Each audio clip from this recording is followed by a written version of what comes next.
샬롬, 좋은 아침입니다. 오늘도 하나님 인도하심이 여러분의 있기를 원하고 또 하나님의 돌보심이 여러분의 오늘에 있기를 간절히 소망합니다. 자, 창세기 24장 이어가겠습니다. 54절에서 67절 마지막 절까지 말씀을 제가 읽겠습니다. 이에 그들 곧 종과 동행자들이 먹고 마시고 유숙하고 아침에 일어나서 그가 이르되 나를 보내어 내 주인에게로 돌아가게 하소서. 리브가의 오라버니와 그의 어머니가 이르되 이 아이로 하여금 며칠 또는 열흘을 우리와 함께 머물게 하라. 그 후에 그가 갈 것이니라. 그 사람이 그들에게 이르되 나를 만류하지 마소서. 여호와께서 내게 형통한 길을 주셨으니 나를 보내어 내 주인에게로 돌아가게 하소서. 그들이 이르되 우리가 소녀를 불러 그에게 물으리라 하고 리브가를 불러 그에게 이르되 네가 이 사람과 함께 가려느냐. 그가 대답하되 가겠나이다. 그들이 그 누이 리브가와 그의 유모와 아브라함의 종과 그 동행자들을 보내며 리브가에게 축복하여 이르되 우리 누이여 너는 천만인의 어머니가 될지어다. 내 씨로 그 원수의 성문을 얻게 할지어다. 리브가가 일어나 여자 종들과 함께 낙타를 타고 그 사람을 따라가니 그 종이 리브가를 데리고 가니라. 그때 이삭이 부엘라헤로이에서 왔으니 그가 네겝 지역에 거주하였음이라. 이삭이 저물 때에 들에 나가 묵상하다가 눈을 들어 보매 낙타들이 오는지라. 리브가가 눈을 들어 이삭을 바라보고 낙타에서 내려 종에게 말하되 들에서 배회하다가 우리에게로 마주 오는 자가 누구냐. 종이 이르되 이는 내 주인이니이다. 리브가가 너울을 가지고 자기의 얼굴을 가리더라. 종이 그 행한 일을 다 이삭에게 아뢰매 이삭이 리브가를 인도하여 그의 어머니 사라의 장막으로 들이고 그를 맞이하여 아내로 삼고 사랑하였으니 이삭이 그의 어머니를 장례한 후에 위로를 얻었더라. 아멘. 아브라함의 종은 하나님께 감사하며 예배했습니다. 그 감사 예배의 이유가 하나님께서 자신을 인도해서 주인의 아들인 이삭의 아내감을 찾게 했던 것이었습니다. 그러면서 감사하면서 리브가의 가족들과 이제 만찬을 하고 밤늦게까지 이야기를 나누고 잠자리에 들었을 것입니다. 그리고 그 다음날 아침이 되었습니다. 종이 일어나자마자 리브가를 데리고 그의 주인인 아브라함에게 돌아갈 채비를 합니다. 바로 어젯밤에 결혼 약속을 했을 뿐인데 이 종의 모습은 너무 급해 보이는 거예요. 좀 너무 서두르는 것 같이 느껴집니다. 당연히 리브가의 가족은 아직 리브가를 보낼 준비가 되지 않았지 않겠습니까? 당황스러웠을 거예요. 그리고 종이 있는 이 하란 땅은 가나안 땅으로 가기 거의 한 달 정도의 길이라고 생각을 합니다. 그렇게 걸리는 곳이에요. 그런 상황에서 여기까지 오면서도 힘들었을 텐데 쉬지도 않고 여독을 풀지도 않고 다시 출발한다. 다시 한 달을 걸어가야 되는, 한 달을 또 낙타를 타고 가야 하는 그런 상황을 시작하려고 하는 그 모습에 당연히 어떻게 했겠어요? 만류했겠죠. 좀 더 한 일주일이나 열흘 정도 좀 쉬다가 가라고 그렇게 권유하지 않았겠습니까? 당연히 또 성경은 그렇게 기록하고 있습니다.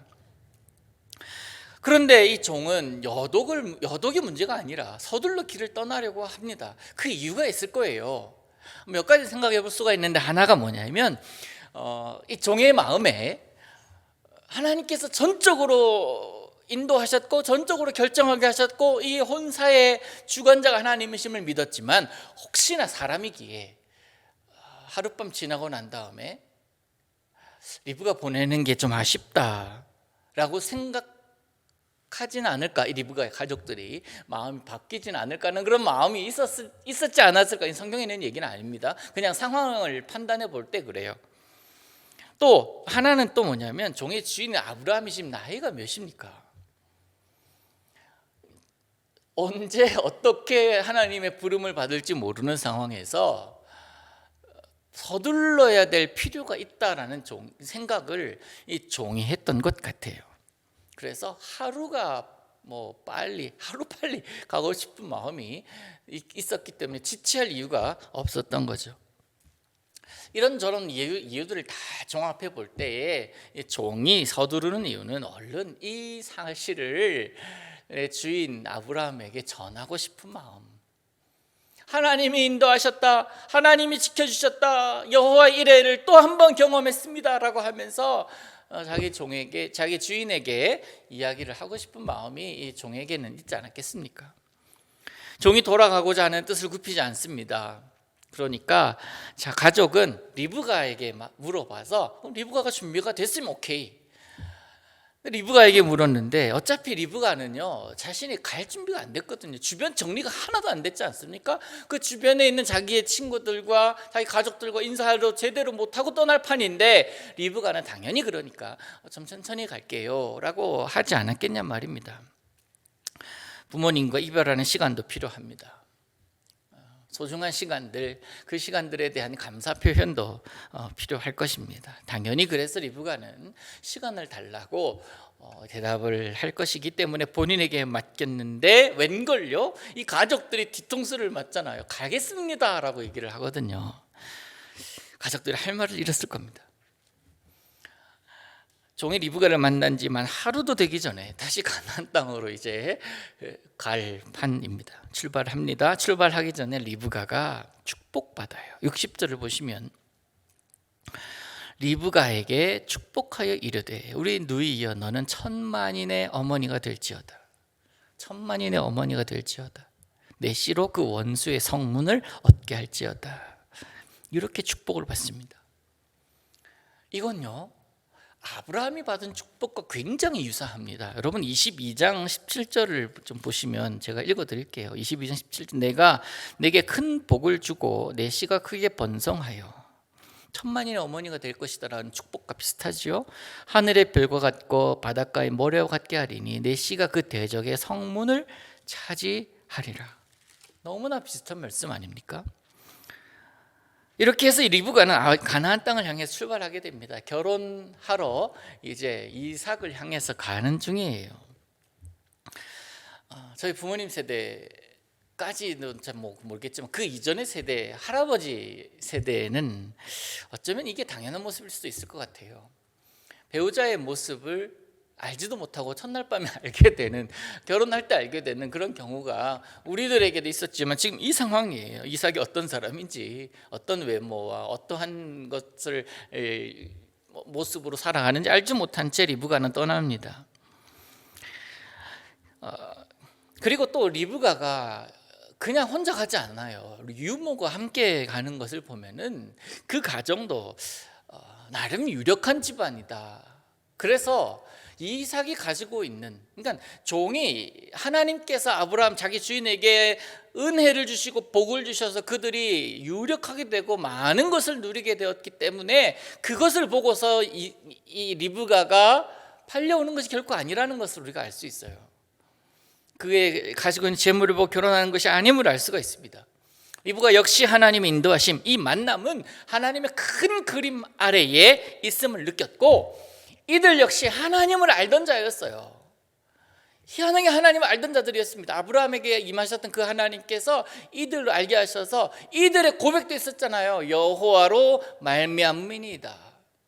하나님께서 주관하고 계시는 혼사다라고 고백을 하면서 이들이 맞이하고 있는 것 아닙니까? 출발합니다. 가나안 땅을 향해서 이 아브라함의 종과 함께 그 일행이 출발합니다. 한편 그런 일이 이 하란 땅에서 일어나는 동안에 가나안 땅에서는 무슨 일이 일어나고 있습니까? 이삭이 뭘 하고 있죠? 저물 무렵에 저 넓은 들에 나가서 그저 그냥 땅 바라보면서 배회하고 있는 것 같아요. 주머니에 손 탁 넣고 터벅터벅 이렇게 걸어가고 있는 것 같습니다. 고민에 빠져 있는 것 같고 슬픔에 빠져 있는 것 같기도 해요. 여기 성경은 뭐라고 합니까? 묵상하고 있다고. 63절 보니까 들에 나가 묵상하고 있어요. 그가 뭘 묵상하고 있겠습니까? 무엇 때문에 종이 이 들을 배회하고 있겠습니까? 종이 데려올 여인이 누구일까? 외모는 어떨까? 목소리는 어떨까? 눈은 얼마나 클까? 그런 것 생각을 했을까요? 나이는 어떨까? 그보다 더 지금 그는요, 어머니 사라를 잃은 슬픔에서 빠져나오지를 못하고 있다라고 보는 게 더 정확할 것입니다. 어머니를 상실한 마음, 그 상실한 마음, 그 빈 마음, 그래서 어머니가 유하시던 그 빈 곳을 바라보면서 늘 마음 한켠에 외로움이 있었을 것이고, 채워지지 않는 그 빈자리를 느끼고 있는 가운데 집에 들어가고 싶지 않은 거예요. 자꾸 그게 보이니까. 그래서 묵상하다가 그러고 있는데 저쪽에 보니까 낙타들이 보입니다. 어느 해지는 그런 저녁이었는데 보니까 아버지가 보낸 종의 모습 같아요. 또 이 내려오는 종 일행도 저기 이삭을 쳐다봅니다. 특별히 리브가가 확인을 하죠. 그가 이삭임을 알고 또 자신의 신랑이 될 사람임을 알고는 낙타에서 내려서 예를 갖춥니다. 너울을 가리고 자기 얼굴을 가리죠. 이삭이 리브가를 맞이합니다. 어머니 사라의 장막으로 들이면서 드디어 그 빈 곳이 채워지면서 자신의 빈 마음도 채워집니다. 이러므로 아브라함의 2대 가문이 출발하게 되는 거예요. 이삭이 그를 맞이하여 아내로 삼고 그를 사랑했을 때 비로소 그에게 진정한 위로가 되었다, 빈 마음이 채워졌다라는 것 아니겠습니까? 이삭과 리브가는 이전에 그들이 한 번도 만난 적이 없습니다. 어찌 보면 친척지간임에도 불구하고 한 번도 만난 적이 없는 사람들이었습니다. 그런데 그들은 결혼하게 되었고 서로 사랑하게 되었고, 그들의 결혼 생활을 통해서 하나님의 인도하심이 무엇인지를 확실히 알게 되었습니다. 그것을 우리에게 보여주고 있는 것이 오늘 본문의 이야기입니다. 한 가정의 아내요, 또 남편이신 여러분, 그리고 누군가의 아내가 될 여러분, 누군가의 남편이 될 여러분, 오늘 말씀을 받아 들이시면서 두 사람의 만남은 철저한 하나님의 계획 안에 있음을 고백하시기를 바랍니다. 그 안에서 사랑하며 서로 살아갈 때에 하나님 인도하심을 고백할 수밖에 없고, 그를 통하여 하나님을 알게 될 것이기 때문에 그렇습니다. 그래서 여러분, 오늘은 기도할 때에 특별히 여러분의 배우자를 위해서 좀 기도하시기를 바랍니다. 또 미래의 배우자를 위해서도 기도하십시오. 그의 모습을 생각하면서 감사의 모습을 한번 찾아보시기를 바랍니다. 그냥 대충 생각하면 대충 생각하게 됩니다. 그런데 하나하나 이 사람에 대한 감사의 내용이 뭔가, 이 사람을 통해서 하나님을 어떻게 만났는가, 그것을 쭉 생각해 보는 거예요. 적어 내려갈 때에 나의 배우자가 정말 매력 있는 사람이네 라는 것을 알게 되지 않겠습니까? 성경은 이야기합니다. 주께서 짝지어진 것을 사람이 나눌 수 없다.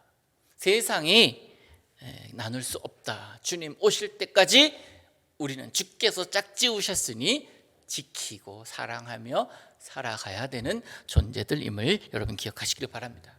그 모습에 더욱더 사랑이 깊어질 것이고, 더욱더 그 말과 행동하는 모습을 통해서 서로 통하면서 하나님의 이름을 높이는 이 날이 될 것입니다. 오늘도 그 가정을 축복하실 하나님을 감사하며 하나님께서 짝지어 주시는 이삭과 리브가의 모습을 통해서 우리도 그렇게 하나님께서 짝지어 주셨지 고백하며 감사하는 이날 보내시기를 우리 예수님 이름으로 축복합니다. 하늘에 계신 우리 아버지여, 이름이 거룩히 여김을 받으시오며 나라의 마옵시며 뜻이 하늘에서 이룬 것 같이 땅에서도 이루어지이다. 오늘날 우리에게 일용할 양식을 주옵시고, 우리가 우리에게 죄 지은 자를 사하여 준 것 같이 우리 죄를 사하여 주옵시고, 우리를 시험에 들게 하지 마옵시고 다만 악에서 구하옵소서. 대개 나라와 권세와 영광이 아버지께 영원히 있사옵나이다. 아멘.